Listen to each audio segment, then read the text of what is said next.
Willkommen zur AWE 2020 Online.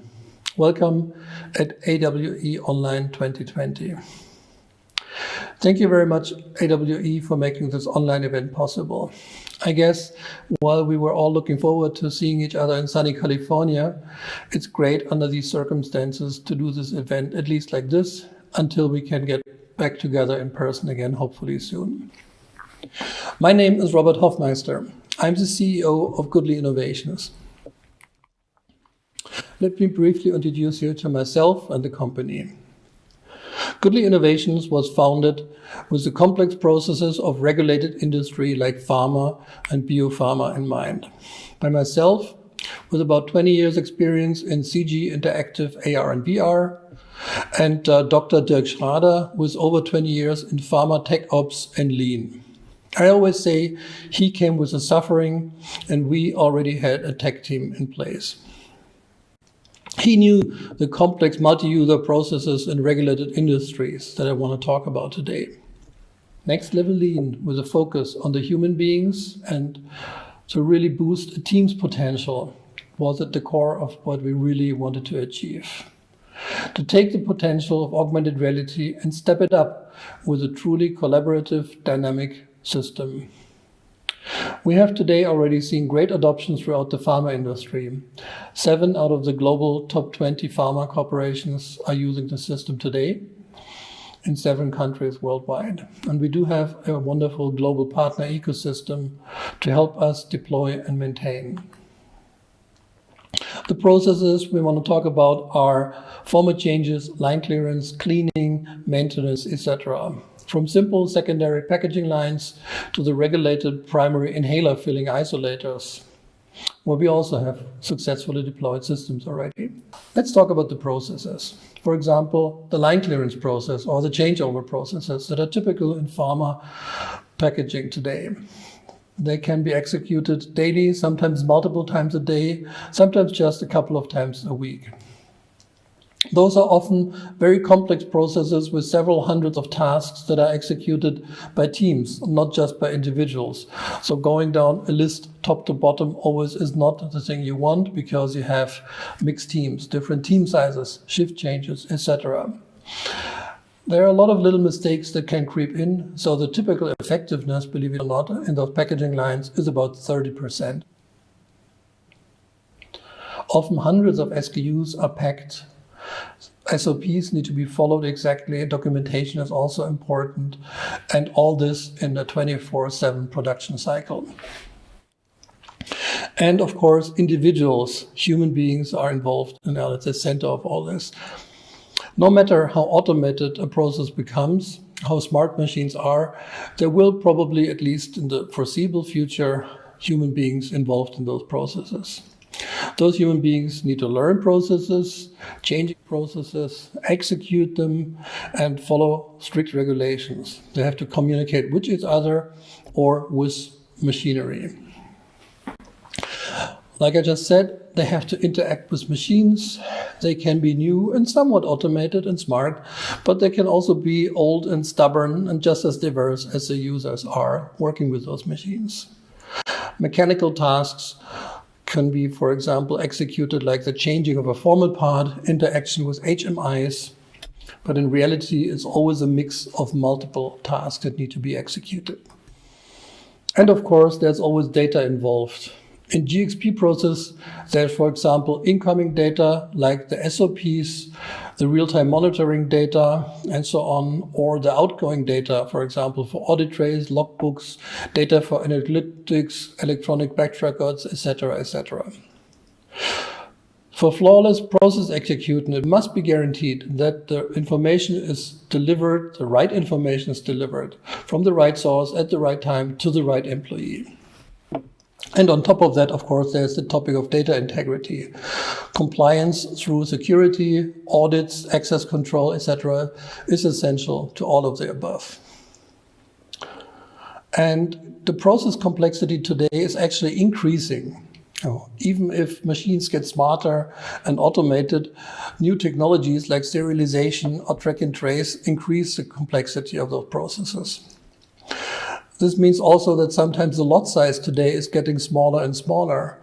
Rare diseases are tackled by some companies, which is really important, or even individualized medication, which means the lot size goes down to a lot size of 1. This makes it even more important to have the information delivered right on time, same as on logistics. And of course, the processes need to be documented following strict regulatory guidelines. With all these challenges in mind, we came up with what we call a collaborative, dynamic, multi-user, multi-device guidance system. Let me show you a quick video of OptiworX, our system in use on a Swiss bottle filling line. Usually, a full changeover on this line is executed by 3 people, consists of over 600 tasks, and is executed in about 360 minutes average.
As I said before, in Pharma 4.0, the transformation is not only about the technology, it's about the people, about the individuals.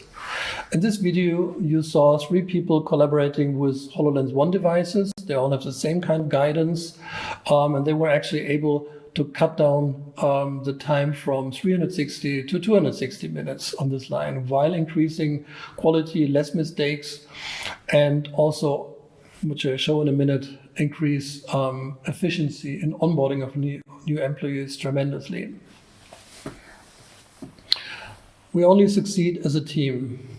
Transformation must be personal for the individual. You cannot take a simple technology and put it on top of everybody on the workforce. You have much too diverse workforce to make this actually work. So, for example, if you do need precise augmented reality guidance, like we have proven in areas up to 800 square feet and 750 square meters, with a precision of less than an inch, to guide the new person, or in a quality-driven scenario, to guide precisely in an isolation, we always to the spot, like a GPS system, to execute the task and take them to the next spot. This can be needed. It's great for training, onboarding. In a collaborative system, you see each other. So trainer and trainee see exactly what the trainee is just working on, so they can talk to each other if they actually work in tandem.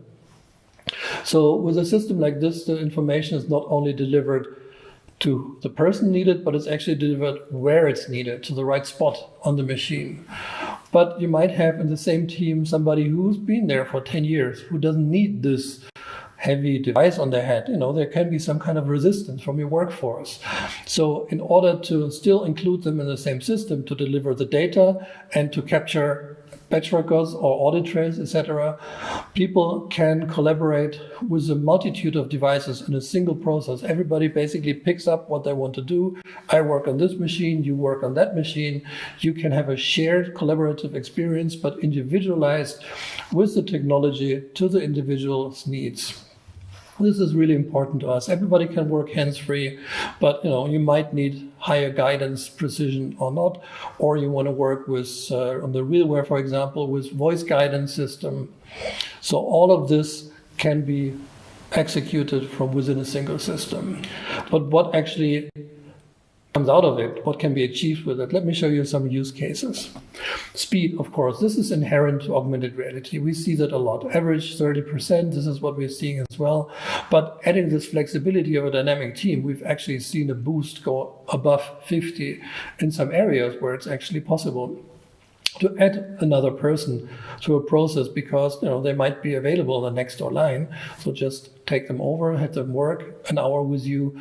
They're precisely guided, cannot make any mistakes. Productivity goes up. You can really use your workforce in a much more flexible way.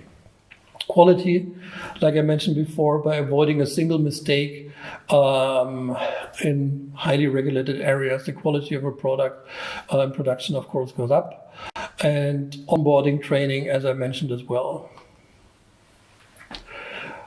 Taking these numbers, you can take the overall effectiveness of a line from the average of 30% today, which is a benchmark study from Watt and Mental, to 40% or above. Of course, not on every line, not on a mono line, but on a high SKU line with multiple processes a day, those values are actually achievable.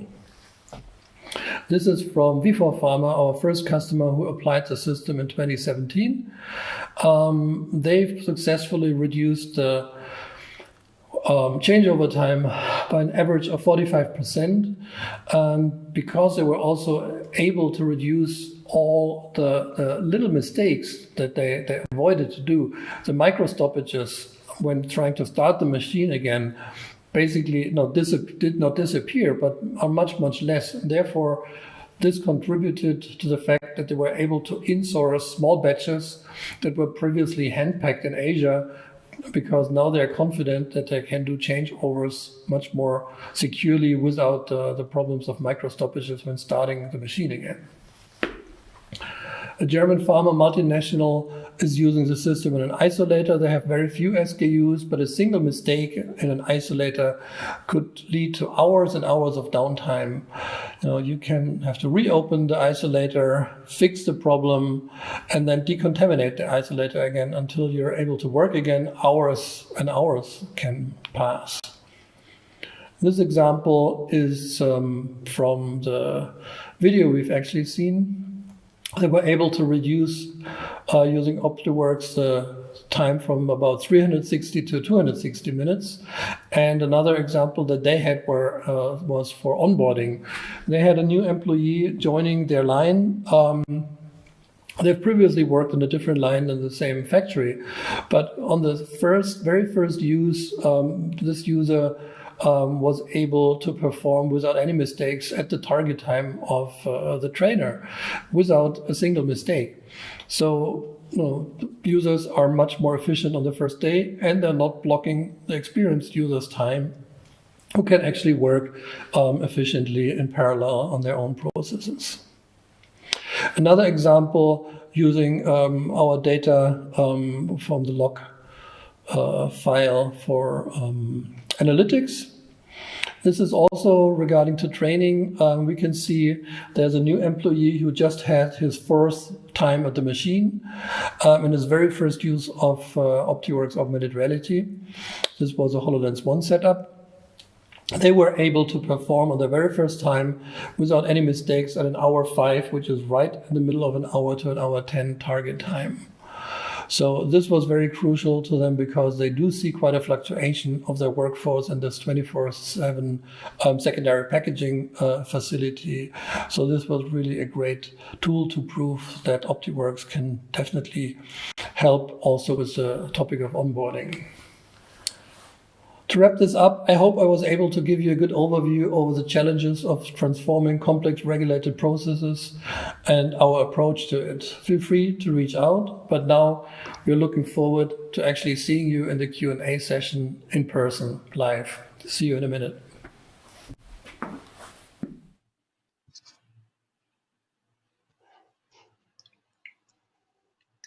Robert, thank you so much for that detailed presentation. Well, thank you for hosting this. I really like the diagram where you had the people, machines, and data. It sort of made it really easy to understand how you're approaching this. I had a couple of questions regarding your experience with the adoption of AR in this unique space that you're trying to solve the problem. What challenges did you face there? What challenges do we face? Actually, well, it's a regulated industry, so we're facing, of course, a lot of the industry regulations. Depending, software-wise, there are a lot of challenges to integrate into regulated environments, but also hardware-wise. And it really depends if you're just acting in, let's say, secondary packaging areas where the restrictions might not be that tough, or if you're really going into more clean room environments where the question of what device can actually work there can be used. So there is a multitude. Right, and related to that, just got a question from Jacob Fugel. He's asking, does OptiworX use any sensors on the employees' devices to document the changeovers for track and tracing? We're not using any additional sensors to the mobile devices that are used. The system, as mentioned before, is multi-device, so it's whatever sensors are with any device is what we're using, but there's no specific sensors for track and trace. Marcus, Perfect. do you have anything And to add here, maybe, or? Sure. No. Or not? Sorry. Okay. Okay. Sure. And I was curious to ask, what is the impact you have seen in this use case because of the coronavirus situation? Like, is there something that has changed in terms of the trends around the adoption or usage of this technology? Anyone wants to take it? Yeah, I think in general we see obviously the industry has an extreme increase in demand. So there is, I would say, definitely a trend going down in using digital technology of various kinds to boost efficiency here to ensure the medical supply around the world. This is where we can help. This is why we see increased demand there definitely for that technology. Fantastic. Thank you so much, Marcus. Thank you so much, Robert and team Goodly Innovations. Really appreciate your presentation and what you've shared with us today. With that, I'm afraid we are running out of time, so I would proceed to make sure that we end this list of sessions for now. We will be taking a quick break of 10 minutes, but getting back with another list of interesting sessions in 10 minutes. Please, just a reminder that all the track sessions are being recorded and will be made available on demand following the initial airing for attendees.